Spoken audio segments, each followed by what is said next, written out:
Welcome to our deep dive into history's archives, where we spotlight some of the most unpredictable and outright insane monarchs who have ever ruled. Today we're examining the top 5 monarchs whose reigns were marked by bizarre behavior, extravagant lifestyles, and sometimes horrifying decisions. Let's jump right in. Emperor Nero's rule is often remembered for its tyranny and artistic eccentricity. Ascending to the throne at the tender age of 16, Nero was heavily influenced by advisors like Seneca and Burrus, initially steering his governance. However, his administration quickly turned toward a more personal and despotic style. He is infamously known for his extravagant artistic pursuits, including staging lavish performances where he sang and played the lyre, often forcing the aristocracy to listen under threat of death. Nero's reign is marked by several scandalous acts, including the murder of his mother, Agrippina, in 59 AD, after a complex relationship filled with political machination. He was also accused of kicking his pregnant wife, Poppaea, to death in a fit of rage. The Great Fire of Rome in 64 AD, which he reportedly blamed on the Christians, was used as a pretext to persecute them brutally.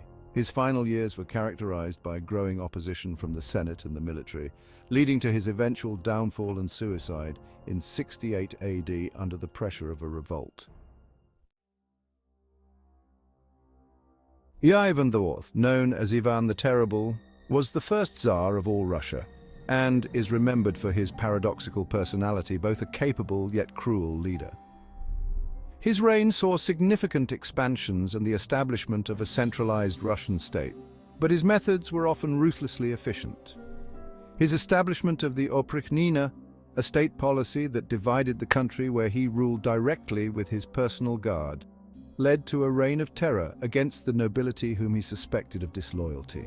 Ivan's cruelty is most vividly illustrated by his violent outbursts, the most notorious being the murder of his own son, Ivan Ivanovich, in 1581, which left him with deep remorse. His rule was also marked by extended periods of illness and mental instability, exacerbated by the death of his wives and children, which contributed to his cruel reputation. Charles VI's reign began promisingly, but he started exhibiting symptoms of severe mental illness by his mid-20s. Known as Charles the Mad, his episodes were unpredictable and included running wildly through his palace, not recognizing his own family, and having delusions that he was made of glass. These episodes were so severe that iron rods were sewn into his clothing to prevent him from shattering. His inability to govern effectively during these times led to periods of regency where his relatives contended for control, leading to political instability that weakened France during the ongoing Hundred Years' War.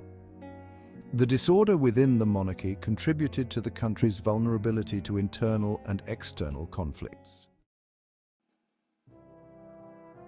King Ludwig II is best known for his deep obsession with grand architectural projects, which reflected his desire to escape from the realities of political life into a world of romantic aesthetics. His constructions, including Neuschwanstein Castle, were incredibly advanced for the time, but also extravagantly expensive, draining Bavarian funds and driving him into personal debt. Despite his contributions to Bavarian culture and architecture, Ludwig's ministers and family declared him insane, using his eccentric behavior and reclusive tendencies as evidence. He was deposed in 1886, and his mysterious death by drowning, along with his psychiatrist just days later, has fueled speculation and intrigue about his mental state and the political motives of his deposition. King George III's long reign was marred by recurrent debilitating bouts of mental illness, now believed to be a symptom of the genetic disorder porphyria. His episodes began in 1765 and grew increasingly severe and more frequent over the years. Symptoms included intense abdominal pain, fever, insomnia, and acute mania, which left him speaking nonsensical for hours. His illness led to the Regency Act of 1811, which appointed his son as the Prince Regent, effectively reducing George's role in governance. This period dramatically shifted British political power dynamics and saw the rise of a new era in British politics and culture. George III's legacy is complex, as his reign also encompassed the loss of the American colonies and significant conflicts in Europe. Each of these monarchs shows how power combined with mental instability or personal eccentricities can lead to bizarre, sometimes devastating consequences. These stories not only entertain but also remind us of the human element in the history of monarchy, a tale of personal struggle, immense pressure, and the often heavy cost of wearing a crown. Thank you for exploring these incredible stories with us. Don't forget to like, share, and subscribe for more fascinating historical insights. Dive into the past with us again for more tales that tell us not just where we've been, but also perhaps where we're going.